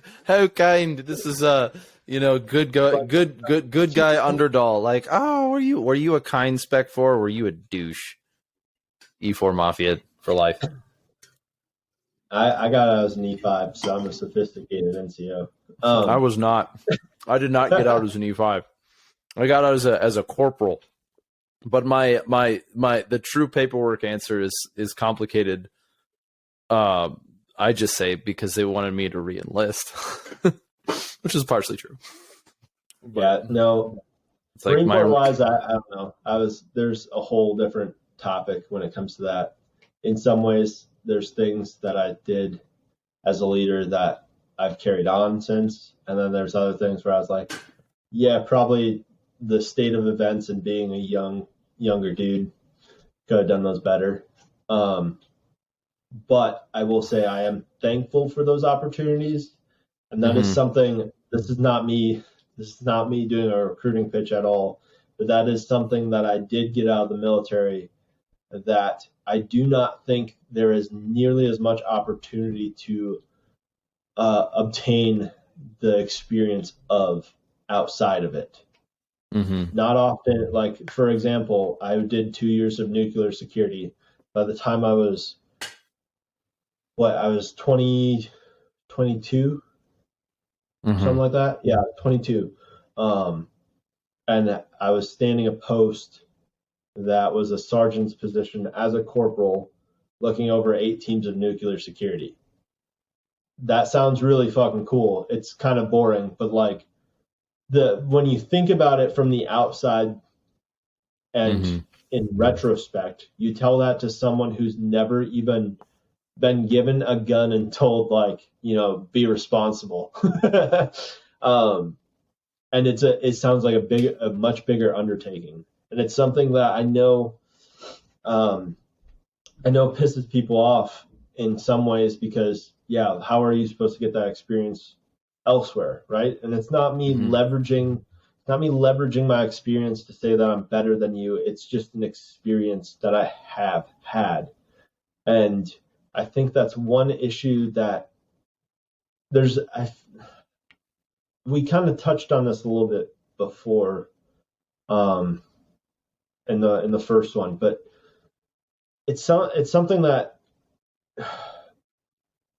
you're never going to be able to institutionalize this type of stuff for a civilian populous individual without having some sort of institution. And I don't think many people would be interested in it to begin with, because right now the current state of events in America seems to be that our institutions have the bureaucracy theory, bureaucracy behavior theory, which, for those of you that don't know, bureaucracy behavior theory states that once a bureaucracy is set up, after a certain point, even if the department of that bureaucracy serves no purpose, they will automatically default to the sustainability of that office, right? Even if it does not have any relevance at all anymore. So it's at some point in time, a bureaucracy will transition from whatever it was created to do to simply self-justification. Exactly. Yep. Same thing with like activists. Yep. Yeah, you can see it in almost every civil activist section right now. There were certain points that were made by the initial founders that now have been like so extrapolated and beat to like a pulp that like the issues themselves that they were fighting for are now turning into like almost the contrast of what was being fought for. Case in point example would be like the ATF and the SBR thing is like, even if the original, even though it was instituted under dubious terms, if the original intent was to curb some sort of organized violence, what by now it has not only has it no longer achieved that or become obsolete in that regard, because organized crime is being done not necessarily through the same methods or in aversion to it, but worse off, the bureaucracy has turned its ire of self-justification onto the population itself. Correct. And so that would be a really good example of like your bureaucracy, the bureaucracy that is the ATF has become a self-licking ice cream cone, as I think Bo Dobuzinski said, or, somebody else has said, but it's a self-licking ice cream cone. It's a justifying example. Yeah, I mean, look at like their most recent operation that came public with Fast and Furious. They literally armed the type of people that they want to disarm. They armed them heavily, and then they realized, hey, maybe like we can't track these things like we thought we could. Like, no way. They kind of proved. They've already kind of proved. Unfortunately, outside of if you look at it from 4473s, they say they don't have a registry, but they can pull up to local FFL that you may have used and pull up all the numbers from 4473s on those, because those are now, I believe, 20 years on file.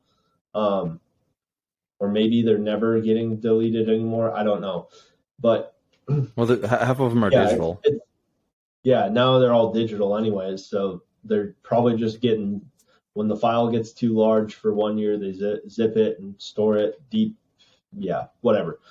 But yeah, it grows issues that arise from an organization no longer having its intended purpose is essentially what bureaucratic behavior is, which is another issue that I don't think anyone really wants to see in any other sphere of their life. So it's probably good that there's no wielding power to kind of rate people outside of the people who engage. And does that form groups? Yes, but I would rather have groups of individuals that think alike, that don't like other groups of individuals, than a bureaucracy that just hates all of them. I'm not tracking that last statement. I'm not. I think I understand. You'd rather have like gun culture infighting than us be forced. Yes. Okay. You'd rather have gun culture. Okay. Yes. I'd rather have polite, not necessarily polite, but like. Oh, it can get ugly. I don't care if it could, because they're like the easiest one to point at, and I have issue trying to even pinpoint who some of these. There's straw man arguments in a lot of ways, like the tactical Timmies versus the competition shooters, right? That's one that is very common. It's novices versus novices, but okay. Yeah, it's the Dunning-Kruger effect. You've basically crested the first mountain of hubris, and you haven't really gained experience yet. I don't know anyone who's a competent, accomplished, competitive shooter who thinks that military people are dumb. I know of people who are competitive shooters who think that like military or whatever is dumb, but that seems to be the fastest road to destroying the reputation. Yeah, and it doesn't lend a hand to the idea that you understand other parts of situations, right? Like it was kind of weird, like getting out of the military in 2018, right? That was when fast draws and reloads were all the rage on 1R1s. You could get a huge following in gun sponsorships through just that, right? And that was confirming of a skill set. Some of the people faked that skill set and still got the juice out of that squeeze, but then they later on got kind of found out, which was good. But yeah, it's like those. It was so weird because I've always loved just this as a whole, from military side of things to personal ownership to the history of it to nations' ability to fight wars. Like I've just loved. I've always enjoyed just guns as a whole.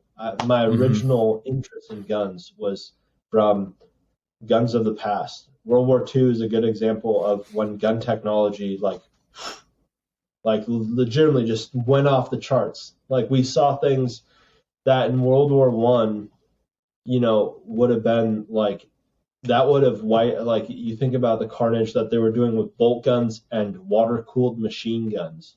Then the next war, the Germans field the fastest rate of fire machine gun almost like ever to be fielded as a crew served weapon. The MG43? MG Was it 42. the 42? Okay. Yeah, at 1,200 rounds per minute. You know, like that's wild. They went from having 1913 machine guns that literally like clack as they're like dropping a little like charging handle on the side to like those machine guns and the M2 and the I'm forgetting the other Browning that eventually came out. The The BAR? 30 cal. Anyway, it might have been the 1930. I don't remember at this point. But yeah, I've always been interested in that sphere of it. But then I got out of the Marine Corps and I was like, okay, like obviously I can't continue being a Marine outside the Marines. You know, like it doesn't work. Mm-hmm. You can do that, but I saw what people like that did, and essentially it was go to the range, reconfirm everything that I believe consistently, subject it on everyone else, and anyone else who's not me or my train of thought is an idiot. Which I was like, no, I'm an idiot. I want to learn from others. And then, you know, after that, in like 2019 was when I first got bullied into.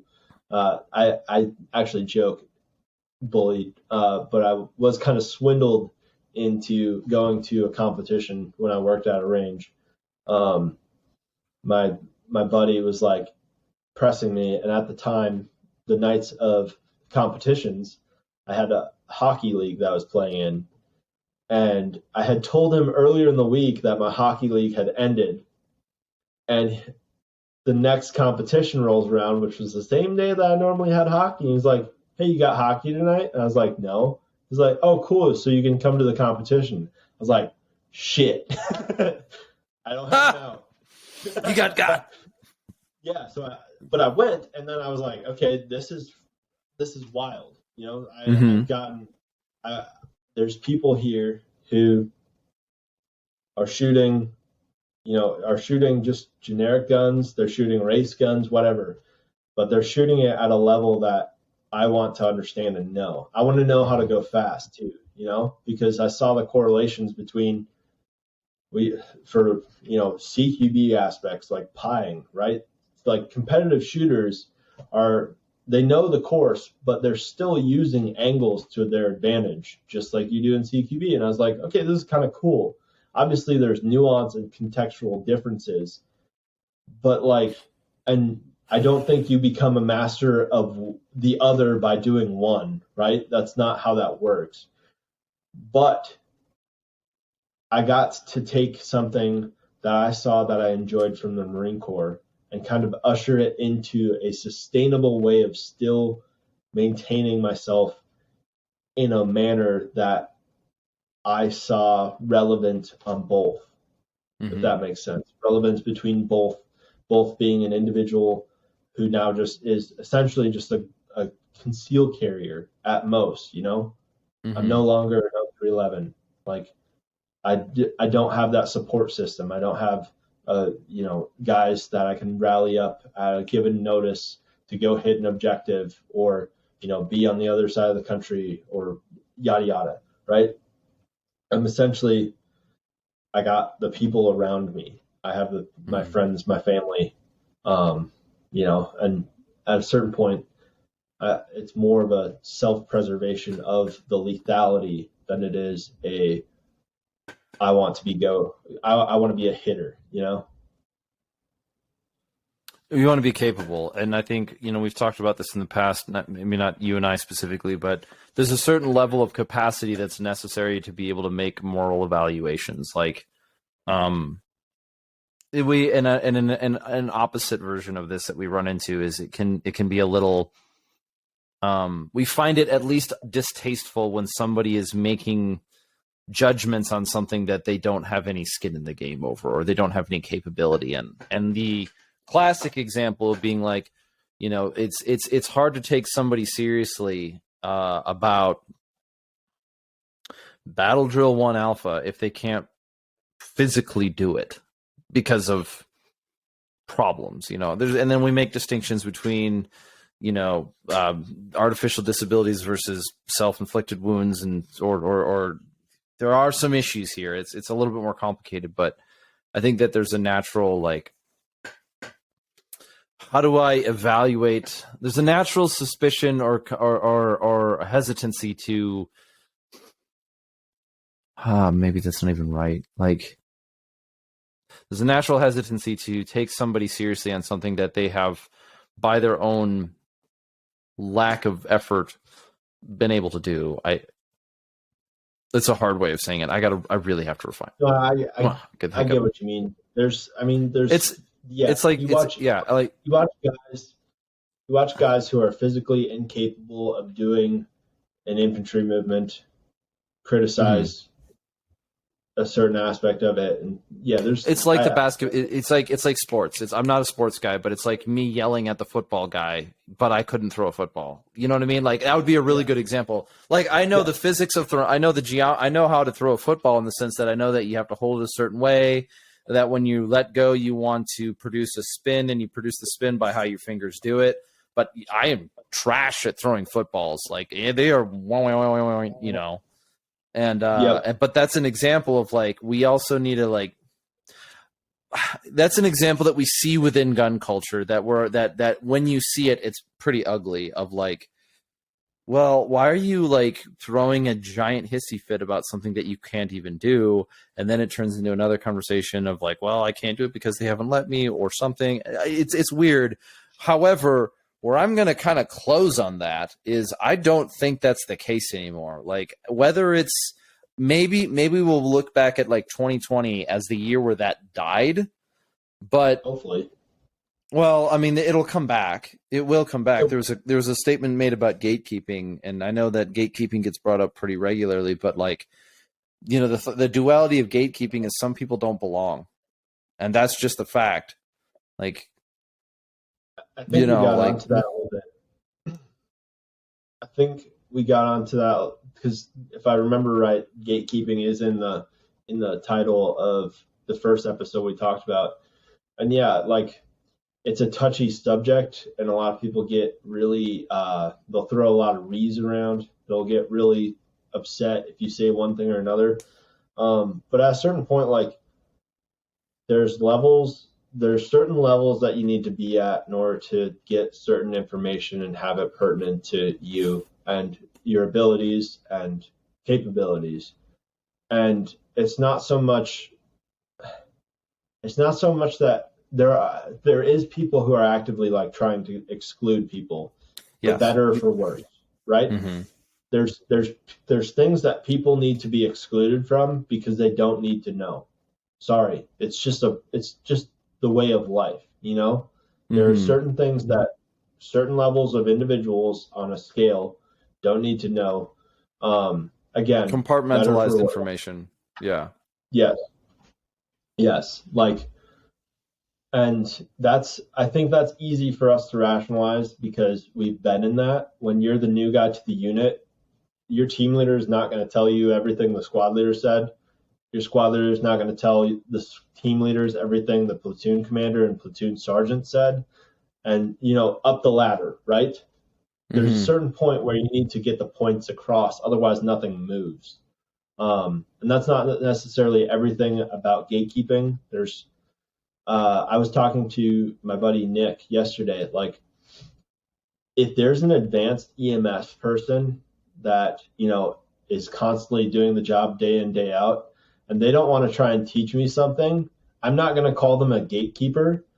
I think they are protecting me from knowledge that I will not be able to comprehend in a professional level, that if I was to attempt to act on what I think is knowledge, that I would put someone's life at stake, right? It's a really useful way of saying it, yeah. Is that gatekeeping? Absolutely. He is gatekeeping you from feeling like, just because you've learned from an experienced EMS guy, that you are now, oh, well, now I know. Like, and this is a personality issue too. This isn't everyone. There are plenty of people who could digest that information and be like, maybe in the absolute end of the world, I would be able to maybe summon up the courage to attempt that because whatever. But, like, yeah, I don't take offense when I'm not given information from certain people on certain topics that are going to be outside of the context of my use and context of my abilities to understand. Mm-hmm. Well, I think in another way that the other side of the coin, the other side of the other side of the alternate universe description of what gatekeeping is simply standards, having standards, right? So the process of Ranger indoctrination or Ranger RASP or whatever it is now is a gatekeeping process where people who, if properly functioning, don't meet the standard, they don't make it into the halls. That's what it's supposed to be. There are subjective elements to it and there are objective elements to it. It's unfortunate that's the way that it works out, but that just simply is. And that is, if they were to stop holding that standards, they would no longer be gatekeeping those who are not capable of meeting those standards out.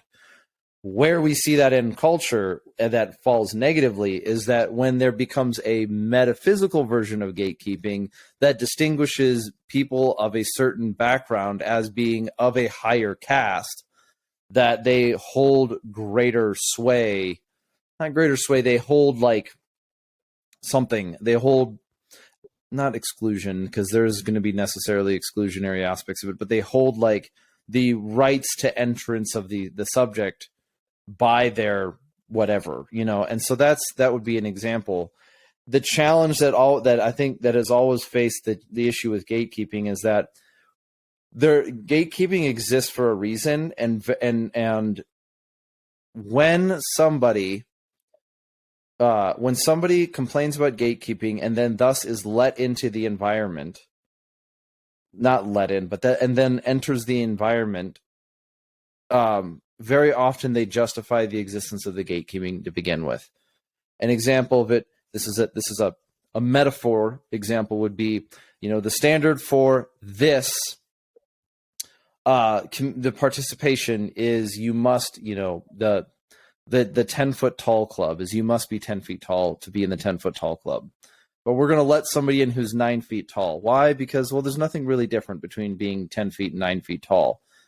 Well, it's not the 10-foot tall club anymore because you got a 9-foot guy in there. Like, that's a weird metaphor, but you can't call it something when the standards are this and you lower the standards because somebody complains about gatekeeping. And then when they come in, they show why the standard was there to begin with.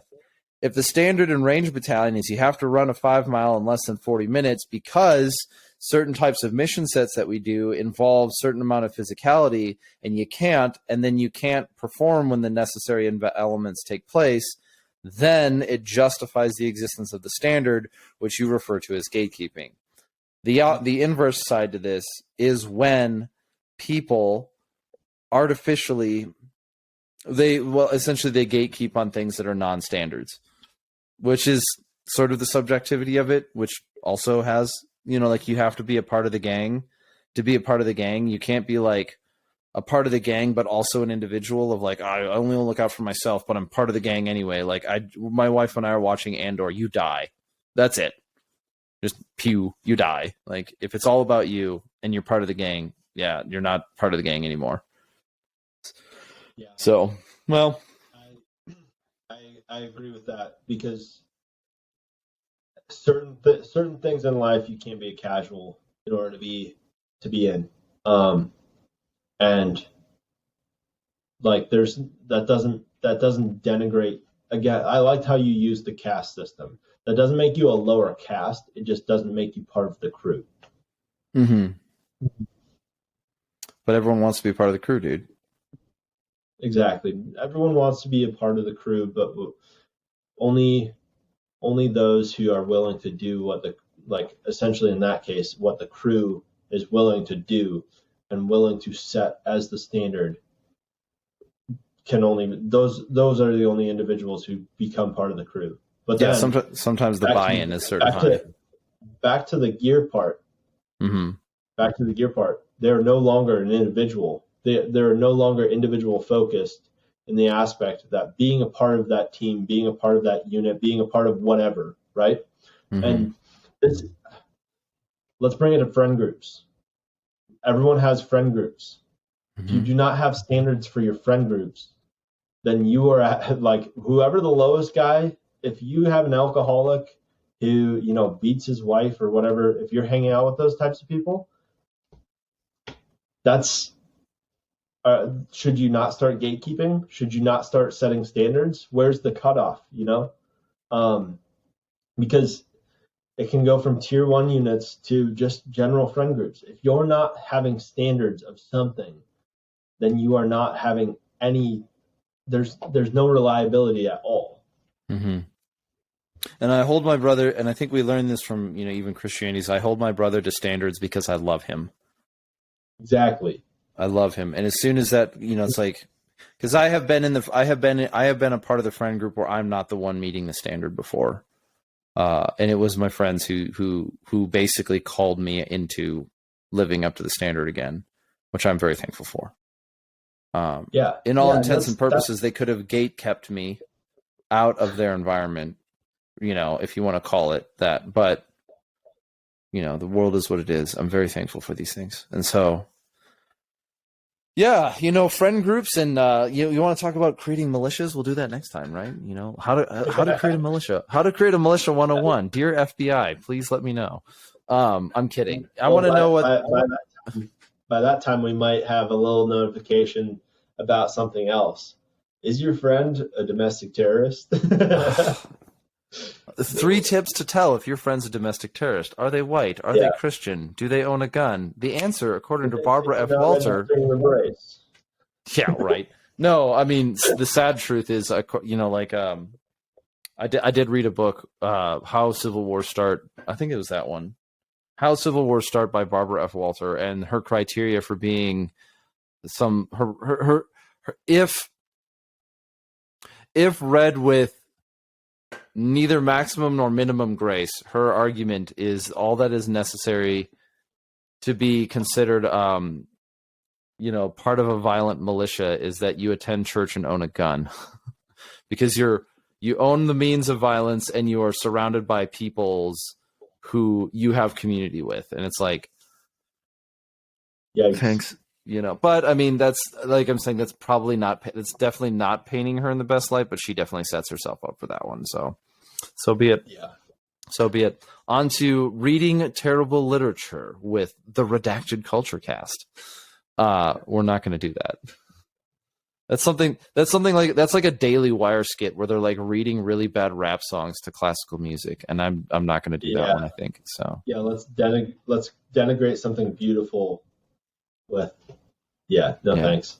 WAP. Oh, that's disgusting. Well, Collin, do you have anything you want to say before we call it a night or an afternoon or a morning? This is an undisclosed amount of time has passed since we've been talking. You want to close off with anything? Thank you for coming on again, by the way. That's about Honestly, it. I think that's a good place to close. Look at who you surround yourself with. Look at your friend group. Have standards for your friend group, because at the end of the day, even if you weren't in a cool unit, even if you weren't in the military, doesn't matter, because you still get to choose. You actually have the standards in the military are there to set the tone for the group. Mm-hmm. If they were not there, then people would try to have this power structure and power grab the whole time.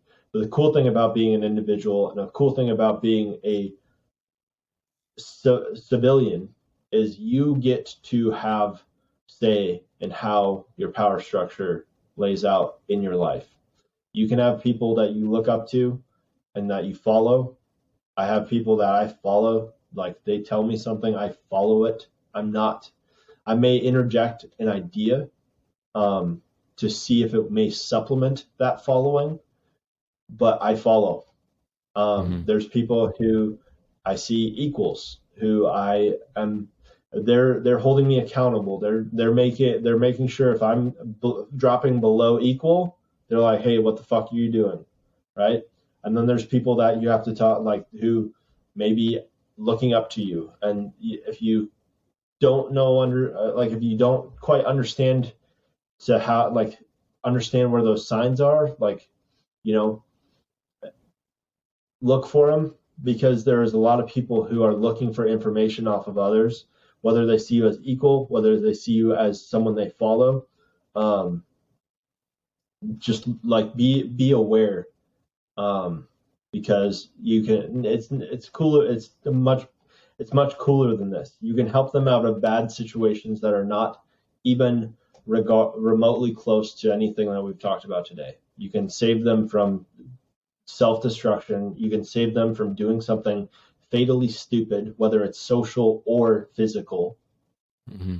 And you get to hold that standard. And if your standard is just everyone gets to do whatever they want to do, then you're not really doing yourself a favor, because you're not actually aligning with something that you can hopefully achieve some sort of wisdom from. Mm-hmm. Pay attention to who you hold accountable and who you allow to hold you accountable. For sure. That's how I see it. That's how I'm reading that. So, well, Collin, where do people find you? Again, spell out my whole name, because I'm a very favorite of the Instagram moderators. COLLIN _Underdahl DAHL. How very Minnesotan. Well, Collin, it's been great to have you back on the show. It's really been great to have you back on the Redacted Culture Cast. Thank you for engaging in this conversation with me today. It's definitely I do enjoy these ones, even if they take a little bit more time to work their way out. I'm thankful that we got to sit and try to kind of parse out distinctions between knowledge, education, and wisdom, and how they might apply to gun culture itself. We've also kind of covered a span of things, whether it's gear and how we think about gear, and then how do we think about thinking about gear, and then how do we turtles all the way down, think about thinking about gear, and then we can figure that out until we're done. But it has been a great time having this conversation with you, and I look forward to the next one. For those who are still listening, this is the Redacted Culture Cast. You can find us on YouTube, Spotify, Apple, probably some other programs. We might actually be on Rumble at this time. I know I was, but then I wasn't, but then I is, but then I isn't, and it's not because they were censoring me. Rumble is like the backup page. But hey, if you like to watch us, YouTube for now until they get weird, and then we'll probably be using Rumble as a backup. If not, if you're listening on Spotify, please leave a like, please leave a comment, please leave a star review, whatever it is. We do appreciate that. It signals to the thing that we're doing the thing. So if you want to support the channel, you can head over to redactedllc.com. That's where we've got merch for you, which the let's just put it gently, what gets sold on that page keeps this show running. So thank you very, very, very much. And we will talk to you soon.